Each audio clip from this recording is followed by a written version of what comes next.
Welcome back to the Football Fitness Federation podcast. This is episode 323. Happy New Year. Jordan, how are we doing?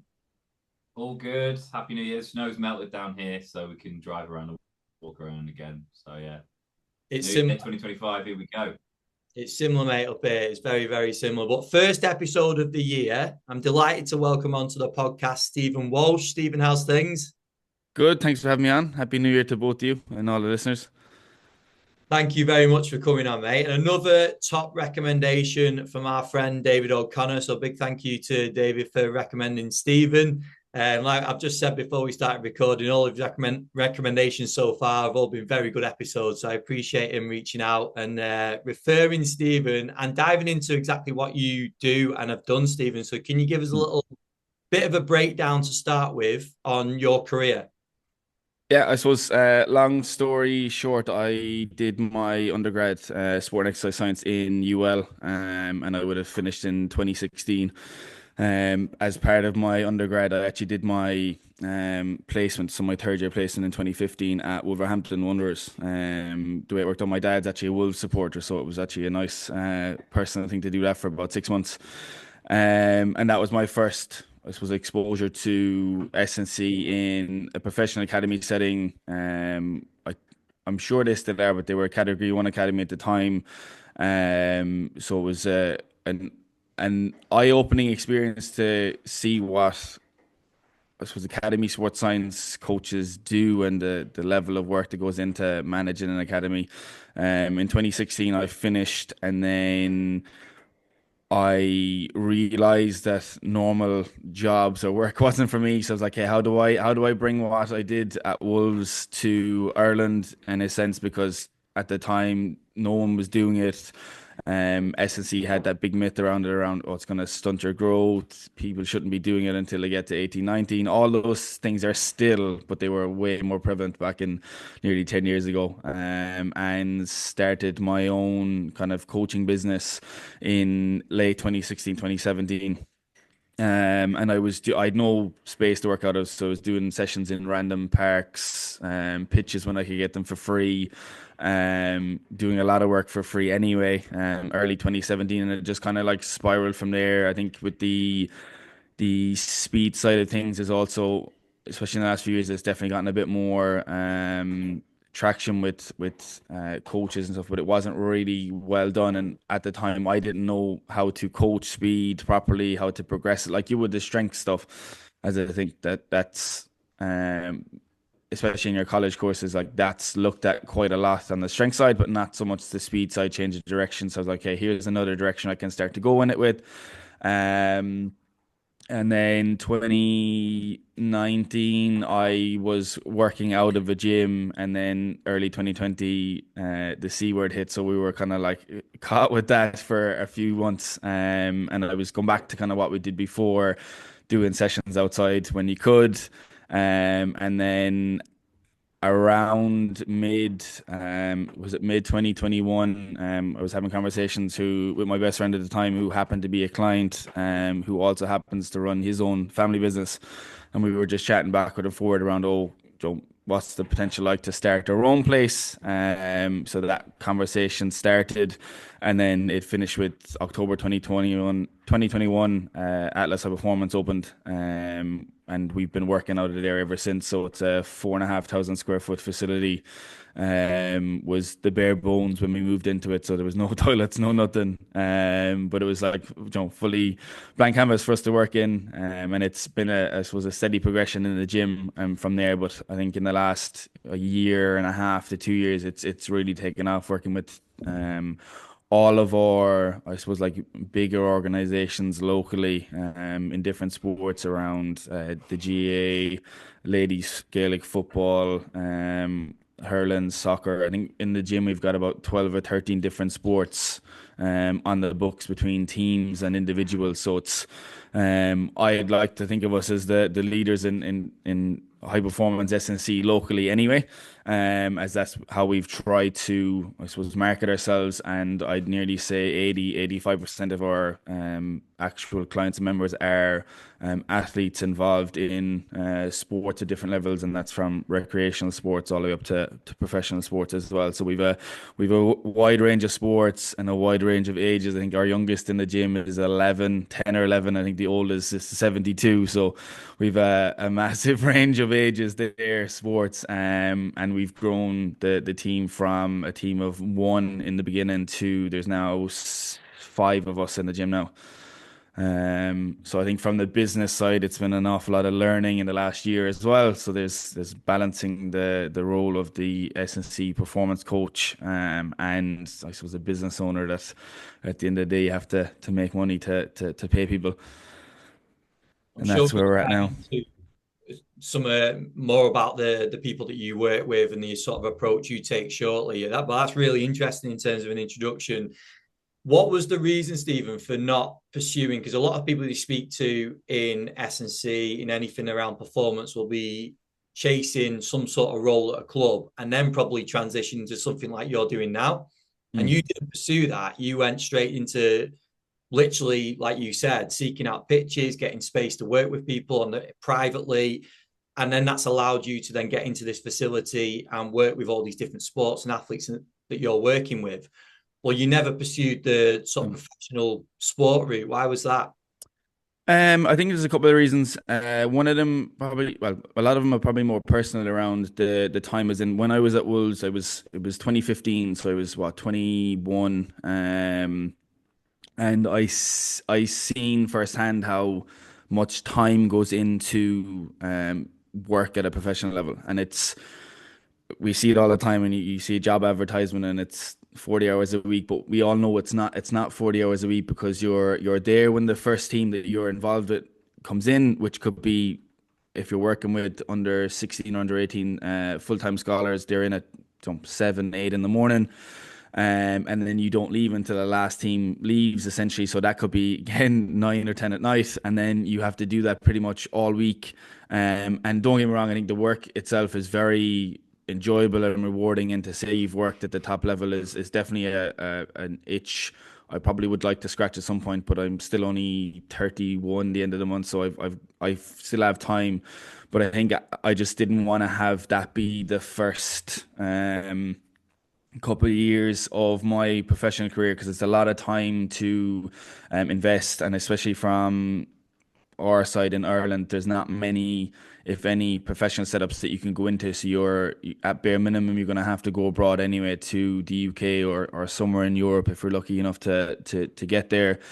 I think that was one. Two, I think from a ego side as well, I knew I wasn't that good at the time. So I think chasing a job at that level, and like I knew I wasn't going to be able to provide as much, I don't know if it's like as much value to the players that you're working with, because you are obviously working in a hierarchical structure where things are put in place for you to do, and you're I suppose following the processes and procedures that are in place for you. And I think I have a little bit of a chip on my shoulder to know where I got it from, where I'm very driven just to do things how I think they're done best. And again, I'm not saying that that's things over there aren't done as best as possible. I think from me, I wanted to bring that back to people who I felt needed it here. And I think that's where I suppose my drive was taking me, was like, okay, this needs to be done at home, because we've got a lot of talented players in different sports in Ireland, especially locally, and they're not getting the performance support, whether that be nutrition, S&C, coaching, even from the technical side. They're not getting that here, which is probably preventing them to progressing to the next level, wherever that level might be. So I think that was driving me towards that. And I think that's where, once those sort of couple of reasons came together, I was like, hey, this is what feels right to me at the time. Let's go and pursue this and see what we can do with it, because I thought it was a market that hadn't really been tapped into either. So like, right, you're not really competing with anyone from the commercial side too. So it's a little bit easier to, I suppose, push all my eggs into that basket. And if I wanted to, in 10, 12 years time, when I'm a little bit more mature, a little bit more sure in what I'm doing, then I could always go back and, I suppose, scratch the itch of working in professional sport if I wanted to. And that's where I went. No, it's really fascinating. I think there's a lot of shrewd decisions made in there. I know you're sort of saying that you didn't back yourself to work with players at that time, but I also think you've really targeted a gap in the market. You mentioned about a lot of focus being around strength and not so much being on speed, which is obviously one sort of gap that you've then focused on, but also the private sector and the fact that you've got this range of clients now from different sports. You've got male and females coming in, you've got kids and adults coming in, you've got such a big range of people that you're working with. And that's when you pick up your hours of coaching, then, isn't it? And you literally, Yeah. that's where you're developing yourself as a coach. And I think there's real similarities between yourself and Jordan, because Jordan obviously set his facility up. How long ago is that now, Jordan? Last year started, well, it was April last year the company founded, but we opened our doors. We're just over a year old in terms of opening our doors. Okay. So, and it's very similar in between the two, because Jordan's was obviously from football background, but now I know what is working with a number of different sports as well, aren't you? So there's definitely similarities between the two. Yeah, and I think it's incredibly, like, echo what you said there, Ben. I think it's incredibly brave, Stephen, what you've done in terms of you've looked at actually back home in Ireland, there's a big gap here, and you've gone, I'm just going to go and try and fill that gap. And like you said, we've all spent time on dodgy surfaces and parks that are free to trying to coach. But I bet you, was that where you felt you developed probably most as a practitioner? I'm sure your time at Wolves would have developed you a lot, but those times spent on those pitches, the free pitches, the freebies, wherever you can try and get in, were they some of those best development times for you? Yeah, I'd say you'd have to, because I think when you start picking up these different skills around, right, if you can coach on a pitch that's full of potholes, or you're only given this like small little square in the corner because it's being used elsewhere. Now you get really good at being able to take your session plan and adjust it on the fly to smaller spaces. You might have had a session plan for six and four of them drop out for whatever reason because they've got to go and play a match. So now you're having to deal with, okay, you had a session plan for six, now it's two.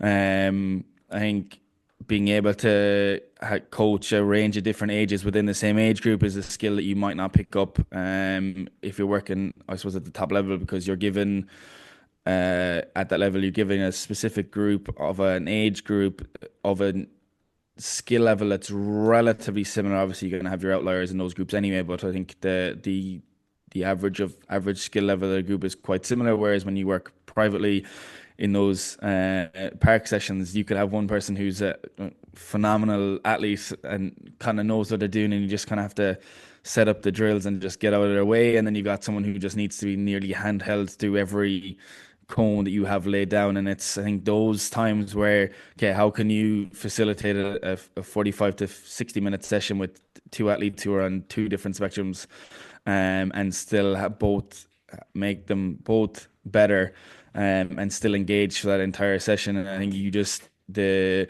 speed at which you progress and develop in those sessions, coaching wise, is definitely going to be much quicker than you would if you're given, I suppose, the best players with the best equipment, with the best surfaces, and then kind of all the time that you need really as well. So yeah, I think it's definitely, looking back, I know we look back and it's a stressful time trying to coach those sessions, but I think it's, in the long run, I think it's better for me as a coach. I've gone through that, and I think even my position now as a sort of, I suppose, like a head of performance role in my own facility with new young coaches coming through, the fact that they might not have had to go through that, you're giving them fresh perspective on things that we've had to do, and issues that might come up within sessions, and then be able to pass that on to them. One thing I wanted to ask, Stephen, is your exposure to this large amount of athletes in terms of, like, again, like I mentioned, ages, your different genders, your different sports. You picked up, I'm guessing, a lot of coaching hours in that time. What have you discovered as a coach in terms of your speciality? Is there a speciality that you see um, as being at the forefront of your skill set? And what sort of athlete would be like your preferred athlete to work with, if there is one? Yeah, I think the way the business had gone for a year and a half, I think, had geared more towards female athletes in kind of that like 15 to 18 age ranges, where I think if I was to do the numbers, maybe 60 to 70% of our members, our clients are.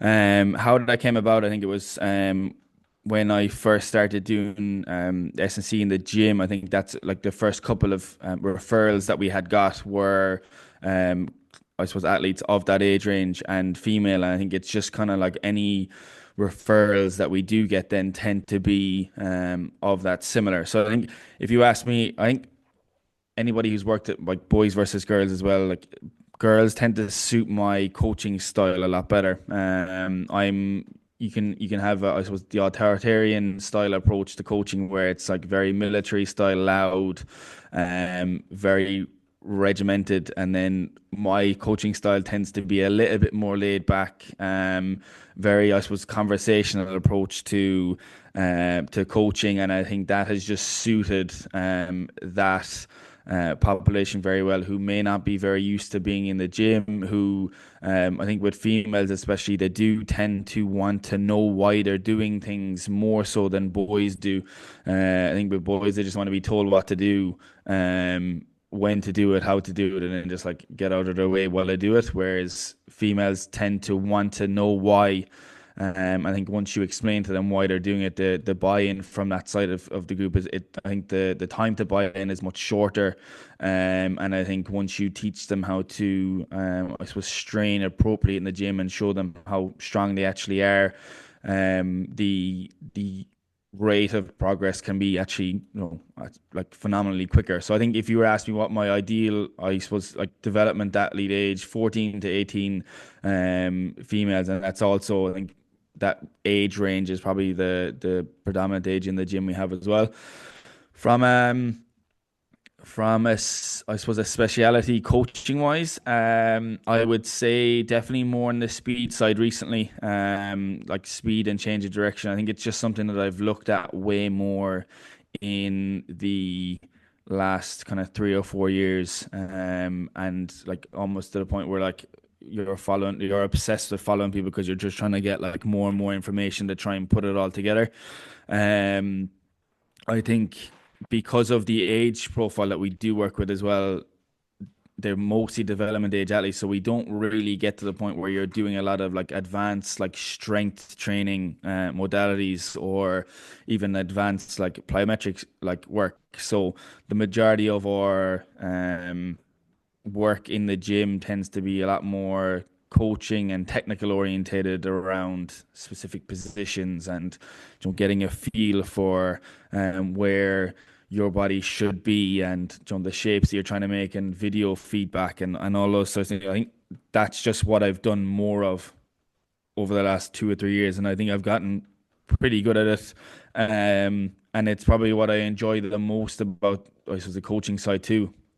Like I've often told the lads in the gym, like I find the strength side of things like very boring to me, um, because it's especially with that age group, it's like right, you just have to ensure technique is right and appropriate, and picking the appropriate progression for them, and then over time accumulating enough volume to gain strength, and then um trying not to get bored of a program yourself, because long term you just have to give them reps at it over like prolonged period of time, and that's a little bit easier. Whereas the speed thing is a lot more. There can be a lot more nuance to it, because there's a certain way people tell you you're supposed to sprint, but there's always going to be variations in limb lengths and I suppose what's limb length ratios, like torso lengths and things like that. So then you have to explain those um, limitations to people, and what changes that's going to make to how you go about training. So I think that has been definitely a real enjoyable part of our progression as a private facility, and that's where I enjoy doing it the most. And it's because it's the one thing that the players don't get exposure to early enough is how to sprint properly. And a lot of coaches, even you get coaches doing say PT courses or S&C courses, or even sports science courses. They have a very good background of strength, And even if you look at like the social media side of things, people who, I suppose, influencers, it's a lot of strength-based work. There's not a whole pile of people doing on that side, like doing speed work. Now there is like phenomenal coaches out there, the likes of like three that come to the top of my mind: Les Spellman, Altus, those two specifically, and Jonas Duda with Speedworks. Those three are probably three of my go-tos. And it's still astounding to me that when I meet new students coming out of college that they don't know who the three of them are, which is wild to me. But again, it fits with the fact that not a whole pile of people understand the nuances around speed coaching, and that's probably why it's been a bit more of an enjoyable coaching progression for me. That's really interesting. I was going to ask you who some of your influences were, because I know a lot of that will be repetition for you as a coach in terms of developing your knowledge and your coaching practice around speed, won't it? But at the same time, having names like that to refer out to, like you mentioned before about educating the people that or the young coaches that you're working with now, it's like a shortcut, isn't it? When you can speak to a Jonas or a Stu McMillan or someone like that who's trained God knows how many athletes. Why shouldn't we learn off people like that? But I think you're right as well in terms of students.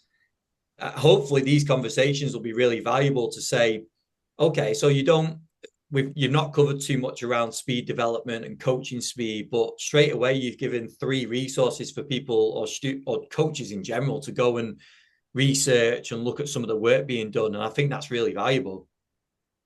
Yeah, I think it's so much easier now to learn than it was like 8, 10 years ago. Now, if like I give you those 3 names, all you've got to do is open up your phone, go on Instagram, search each one of those, and if you spent even 10 minutes scrolling through each one of their feeds, you'd pick up 20 years worth of experience of coaching in space of 10 minutes. And it's still mad that like I don't know whose responsibility it is in the college courses to explain to people who these people are, because they're at the forefront of coaching elite athletes now, elite and sub-elite and developing athletes. So they're at all stages of the coaching ladder, which is going to benefit everyone. And I think more people need to know who these people are, because at the actual highest level of coaching, these are the people that other people are referring to. So it makes sense that as early as possible, people need to know who they are. Now, I think part of that is that they're probably not in the research space. So when you do come to like college courses, it's a lot of research based people that you're moved towards, which is still right in a sense. But I think they're the people who are applying the research based knowledge in real time to see what works and what doesn't. And that's the gap, I think, between students coming out of college in third or fourth year and stepping into a coaching job and being able to impact and affect the way things are done in whether it's a team setting or a private facility. Yeah, I was lucky enough before Christmas actually to go and speak to some students at UA92, just around getting into the industry and some of the opportunities and some of the stuff that you've spoken about already in terms of the opportunities that are actually out there is really interesting. But just, and I'd like to get Jordan's perspective on this as well.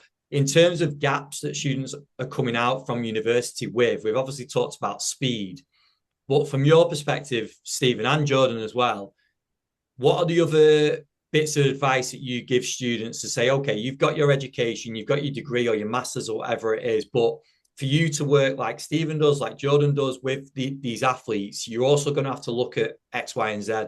What would you say some of the other gaps are, Stephen, in terms of for students? I think one is wanting to work with a range of different levels. I think not wanting to come out of college straight away and, okay, I want to work with professionals, I want to work with developed athletes, because I'm going to use all of this advanced training modalities to get the extra 1% out of them, which is fine. And I think it's definitely something that we all want to do at some point.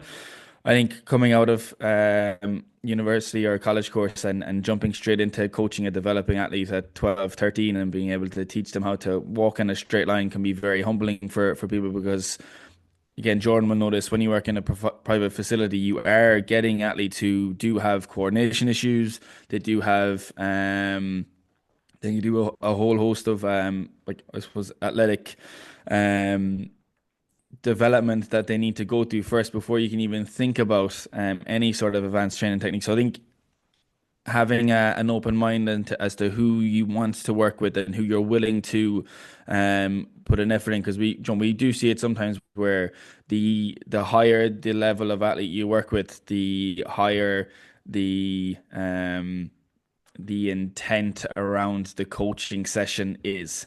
And I think giving a developing athlete who's between 11 and 14, who's never been exposed to this sort of stuff, needs to be given the same amount of time and effort and coaching ability as someone who's, early 20s, who's, fully developed as much as they can be anyway. And just because of the level that they work with, that shouldn't drive how much effort you put into those sessions. That's definitely one of the big ones, I'd say. What about you, Jordan? I 100% agree with that. I think you hit the nail on the head, because I'm going to sound like a broken record on these podcasts now, but we're all products of what we've been through, our experiences, what we've done.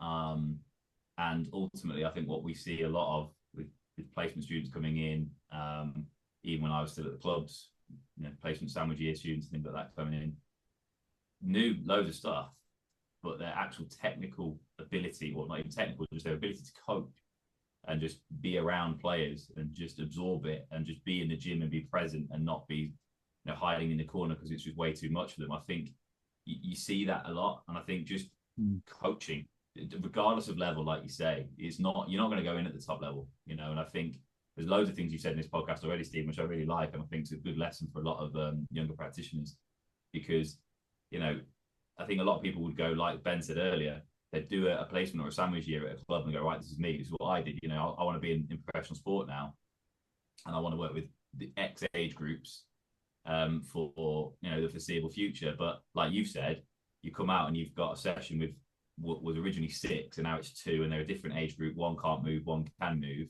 That's going to develop you way more than working, running a half an hour session with a squad of 10 under 14s, and you're just doing a set sort of procedure. We're going to do a bit of a warm up, a bit of a change of direction game, and a little bit of multi sport at the end or something. And yes, that will develop you 100%, and that will get a lot of repetition of that will develop your coaching style. But like you said there, that ability to just go and coach in different environments, different groups, different walks of life, like coordination challenges, whatever it might be, is going to massively develop students. And one thing I've always said is, when I've spoke to students, either at universities or when they come in at placements, or they're just shadowing, or just come in and have a look at our facility or at the clubs or whatever it might be, it's like university shouldn't be viewed as, I go here, get a degree, get a job.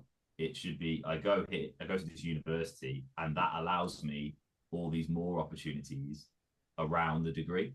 And I think it's the rare ones. You spot the students who are going to do well, because they're the ones who graduate and they've probably done a placement year. They've probably got a few extra qualifications under their belt. It might be some coaching badges, or a PT course, or a tissue therapy course, or something like that. And they've also gone and volunteered and helped at local grassroots clubs. They might have volunteered and helped with the local sports teams, or even the university teams and stuff like that. And by the time they graduate, they've actually got a CV that's populated. And you can spot them from a mile off. The graduates who apply for a job, they've got a sports science degree, and then it says other experience, and it says, I stacked shelves at Tesco's and did a bit of placement somewhere when I was at school, and here's my A levels. And I'm not slagging off, stacking shelves at Tesco's, because we have to earn money. But uni's actually a lot of time. You've got more time at university than you actually think. Certainly nowadays, when most of it's online, you've got time to get out at the weekends. You've got time to get out in the evenings to go and coach, be coached, just watch, observe, learn, and just absorb, what's going on in an environment, a coaching environment, or whatever level that is. So I think you've hit the nail on the head loads of times, Stephen, that students just need to just be more like flexible, in my opinion. And again, it is a little bit down to the colleges or the university degrees, and trying to kind of give this information there. But at the end of the day, they're there to serve. You come here to, you pay me money to get a degree. we're going to provide you that degree. I think they have got a duty of care to then provide a bit more, awareness to the world of coaching and things like that around there. Like you say, not enough is about speed. It's all about safe stuff in a gym, which is nice and controlled. And we like to look at that and go, yeah, that's a great squat pattern. But if you go and try and coach them to sprint and the movement's all over the place, how do you coach that? And again, that's a completely different ball game. So I just think getting out more for students is the one thing I always say. And again, sorry that I sound like a broken record, but like university is not about the degree. The degree is almost second nature. That's your ticket. We've always said, haven't we, Ben, in terms of the university is is always the ticket to an interview. It's what else you've done, which is going to land you a role or get you to work with more players or whatever it might be. So that'd be my advice. Sorry for the long rant on that one. Oh, I think that's a great way of sort of wrapping it up and what Stephen's talked about. And I think also, like I mentioned about speaking to the group of students before Christmas, there's standouts even within that group. The groups weren't massive. Maybe had a couple of groups of 20 students, but I picked out 4 or 5 straight away that were speaking about some of the things they'd done already. They hadn't even graduated by this point, but they've already worked with some squads. They've worked with some friends. They've worked with some individual athletes. They've obviously done some stuff themselves. So that already just puts them a little bit ahead of everyone else. And that's what I was talking about in terms of how are you going to stand out? It's a saturated market if we look at it as a saturated market. Well, if we look at it in terms of the opportunities that Stephen's mentioned that we talk about a lot, there's a lot of opportunity out there if you take them. One thing I was going to ask you, Stephen, is that in your what sounds like a transition as a practitioner from technical coach, and by that I mean just delivering sessions and working with a lot of clients, to business owner, to employer, I'm guessing now as well. You've also taken coaches on. What have been some of the standouts for you that you've seen? Because you've obviously taken coaches on and recognized that, okay, you've got a degree or whatever it is you asked for. But what are some of the standout things that have then got them over the line and meant that they work out your facility?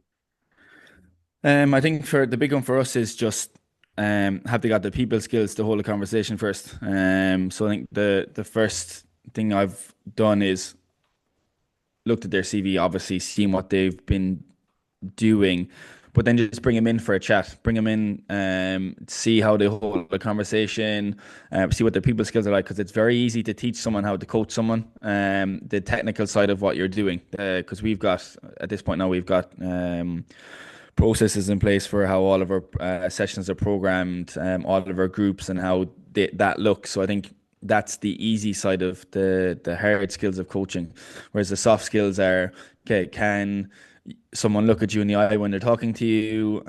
Can they reason with the age profile or the person that they're talking to get on the same level and find some common ground?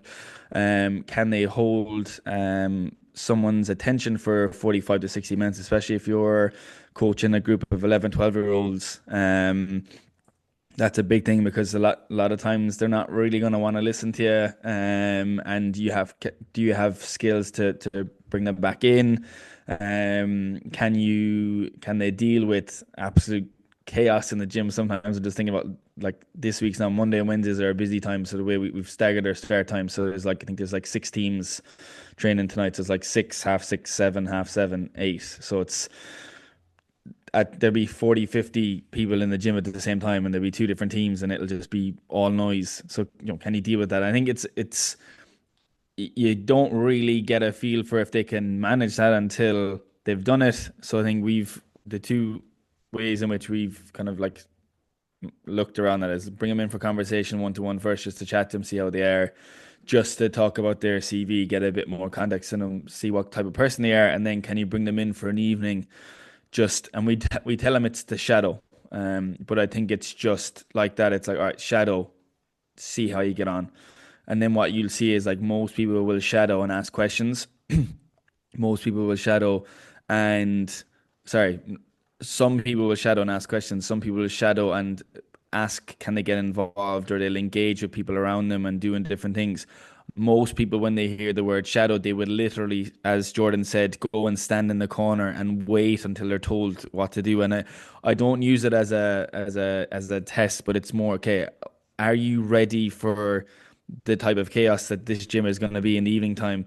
Because if you're someone that's just going to shy away from even the most basic engaging with everyone else around you, then when there's 50, 60 athletes in the building and you're in charge of half of them and you need to raise your voice higher than everyone else because it's that sort of like chaos, then the range at which you have to flip from that like quiet standing in the corner to what we need as the coach is going to be very difficult. Now, not saying can't be done, but the level of work then that needs to go into that from a training side and a development is going to be huge. Whereas if we've got like all of our coaches in the gym now would be well able to hold a conversation and hold a room by themselves.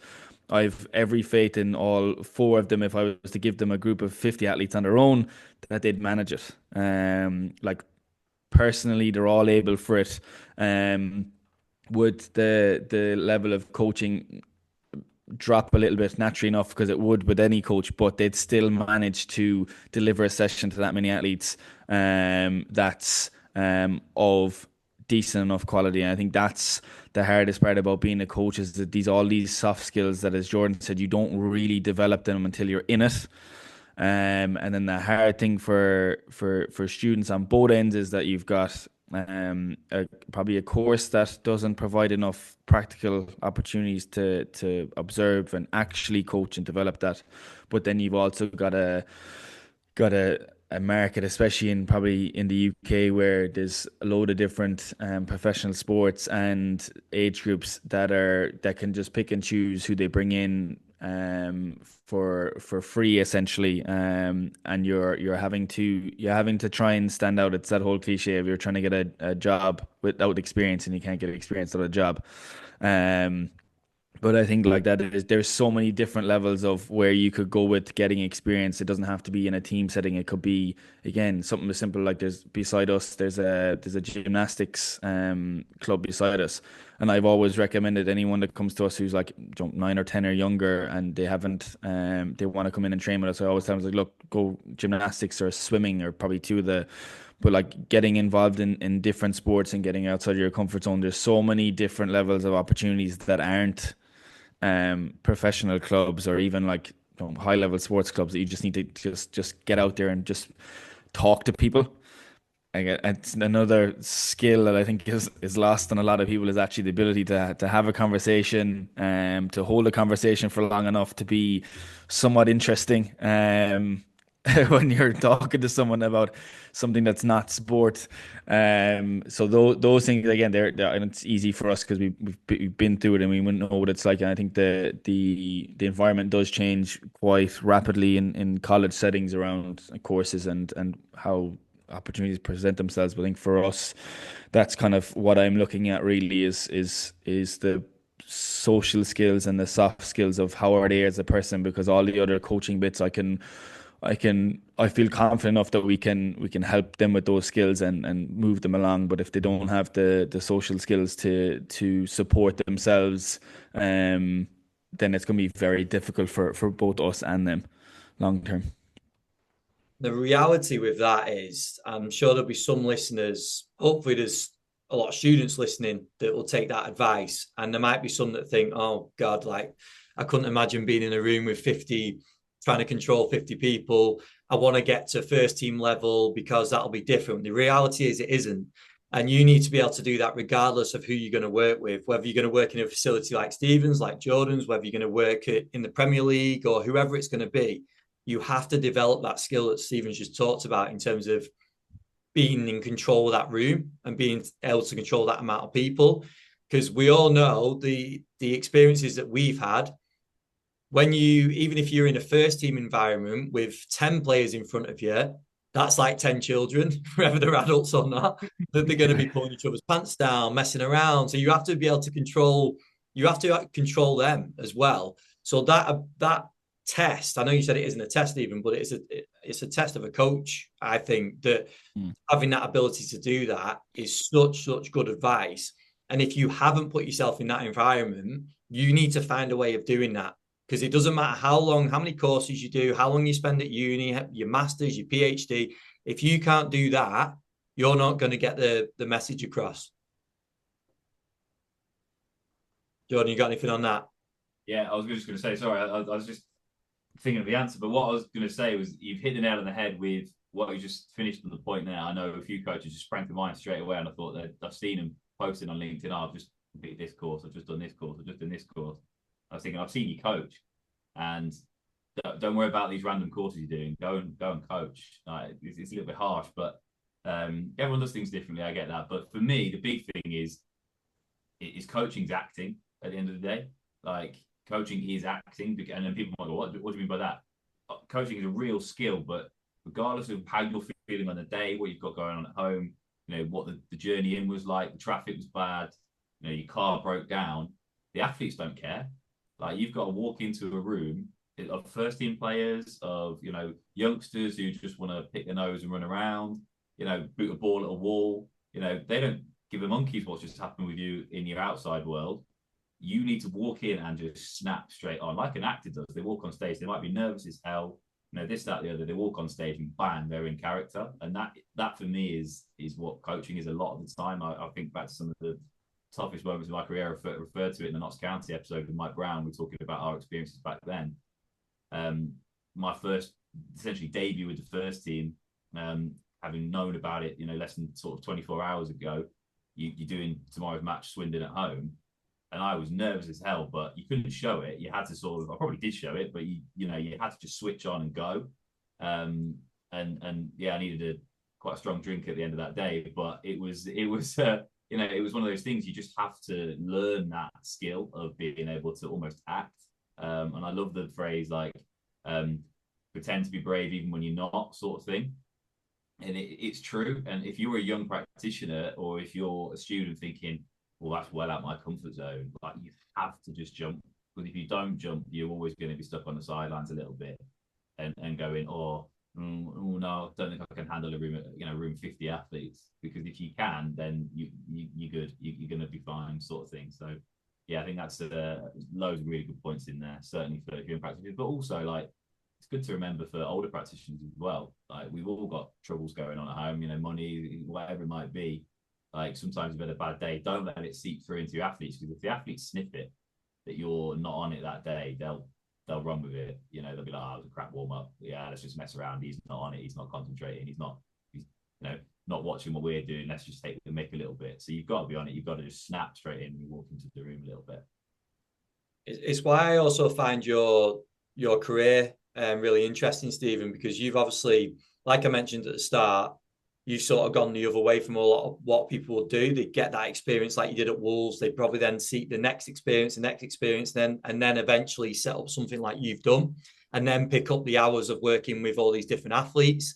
And I think the fact that you've done it this way has allowed you to develop as a coach, but also pass that knowledge on to, like you said, your coaches now that can now boss the room of however many athletes they've got in there. And that's a real key skill for you to have, but also for them to have as well, isn't it? Yeah, and I think part of the reason why I wanted to go down the route that I did with the business is because it also then creates that outlet for what we're talking about with students having somewhere where they can get experience. Because we've had excuse me, we ran our first like internship program during the summer last year from May. It was only supposed to be May, June, July, because I knew it was going to be busy.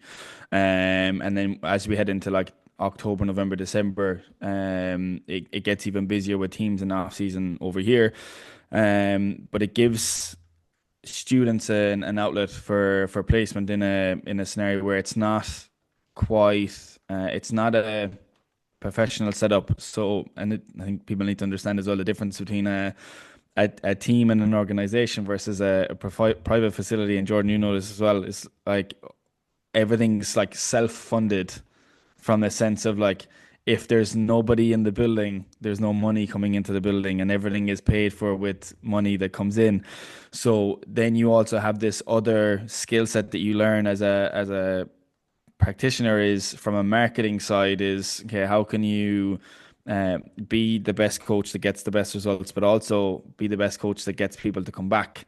And I think even if you're not in if you're working with a team, you probably still want to have that skill because you do want players to turn up to your warm-ups or to your gym sessions in good form to know that they're going to get a good session. They're going to have a bit of a laugh from if you're working in a team setting. But if you're in a private facility, you need people to come back, because if you don't have people to come back, you run out of clients and very quickly you run out of money. So I think that's just the skill set that we do nearly unknowingly provide people who come to work with us or any private facility.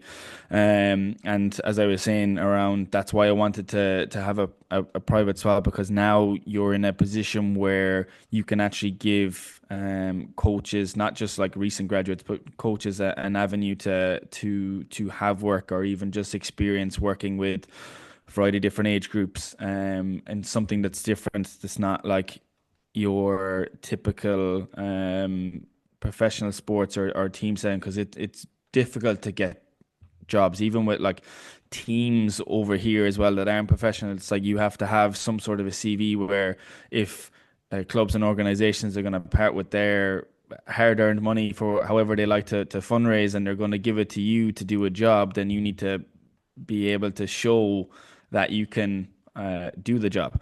And you can only get results and show that you can do the job if you've done the job in the first place. And sometimes that's the only way you can do that is like putting yourself out there, as we've talked about already. But having somewhere like an Atlas High Performance Center where you've now got access to 300 plus athletes on a weekly basis, that you can I suppose slingshot your coaching career and development, because now you're dealing with players from 11 to 72 of 13 different sports, and some athletes are wanting to go to the international level, and some athletes are just kind of just wants to hang around their friends. So you've got this like social to international discrepancy between personalities as well. So it's definitely something that I'm proud that we're starting to create, and giving coaches that work with us that experience, because it's very different to working in a professional setup where everyone obviously is, if you're in a professional setup, everyone's essentially working for their job.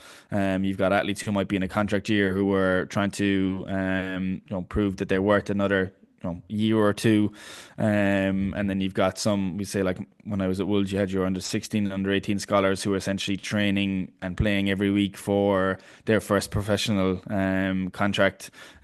Just some context, that when I was at Wolves in 2015 was actually the year that Morgan Gibbs White was on the under 16 scholars at Wolves.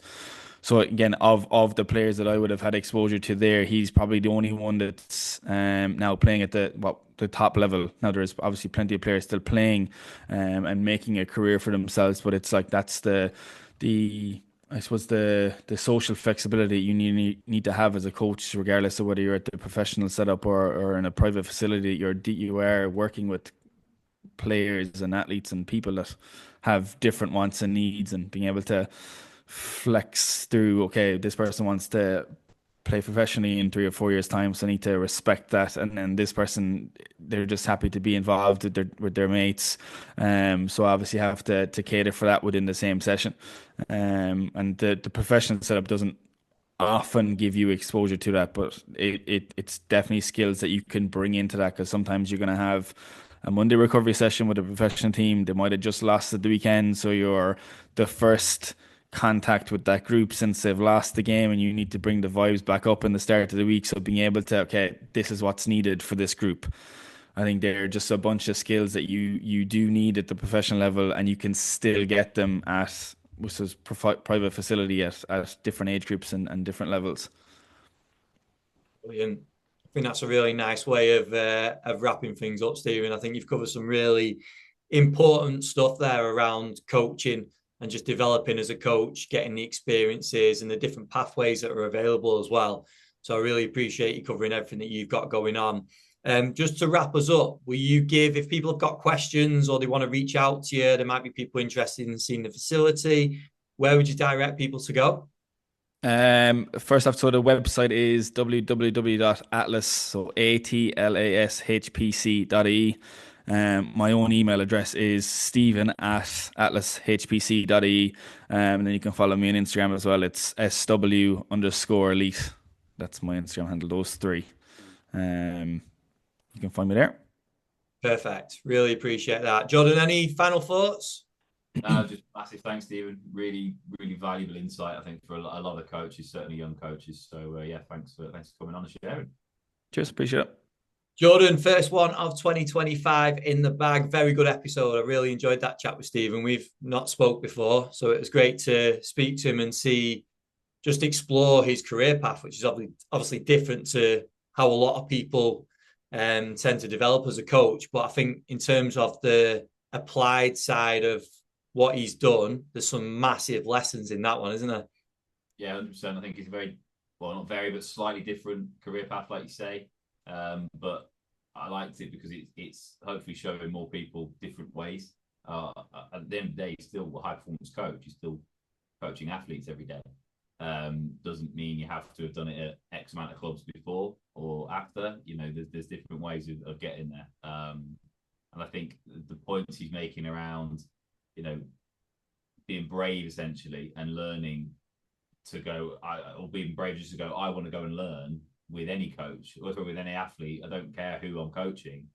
I think it's a really important point, and yeah, hats off to him, because it's not easy. Like I said, most people will do the typical route that sort of we did. You get a placement, you stay in professional sport, you then look at it for a job in professional sport, and you stay in professional sport for a certain amount of time, and then you go, actually, let's go off the other way. But I think to have that brave first step and realise actually there's a gap back in Ireland, back home for him. There's less, big Premier League teams, Championship, EFL teams, etc. But there's still a hell of a load of athletes who want coaching, and good athletes as well. I'm going to go and cater for them. I think that's a really refreshing episode and a great way to start 2025. Yeah, I think the stuff that he said about the sort of gap in the market around speed, I think that was probably on reflection, very shrewd, because that was something that people weren't focusing as much on. I know he mentioned some of the names that are putting some great content out now, but if you go back not that long ago, there wasn't much out there, was there? Like he said, there was a lot out on strength, but speed was probably a missing ingredient in terms of the information available. So I think that was really interesting. And just getting that exposure to different clients, I think, is massive, isn't it? Different sports, different ages, different genders, like literally picking up as much as you can. And I do think you just notice it when you're speaking to students, when you're speaking to coaches that have had these vast experiences, you can tell.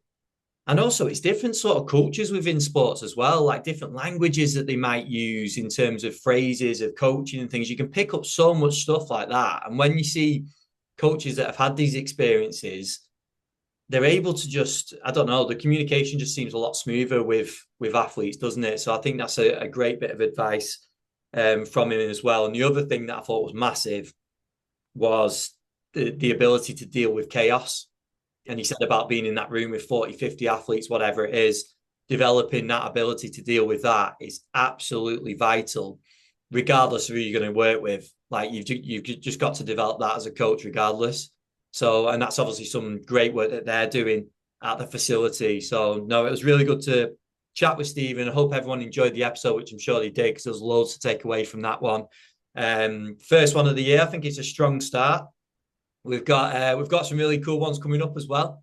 So we've got a national team performance coach. We've got someone recently who's a championship club, and a few others as well for different sports as well. So some interesting ones coming up, Jordan, over the next few weeks. I'll just wrap us up by just saying, make sure to go and check out our sponsors, Hytro, The Good Prep, Hawking Dynamics, and also our new sponsor, Bridge Athletic. Make sure to go and give them some support, show them some love on socials, and a big thank you to all of them for supporting the podcast. And Jordan, welcome back to 2025. Yeah, thank you very much. Looking forward to the year ahead.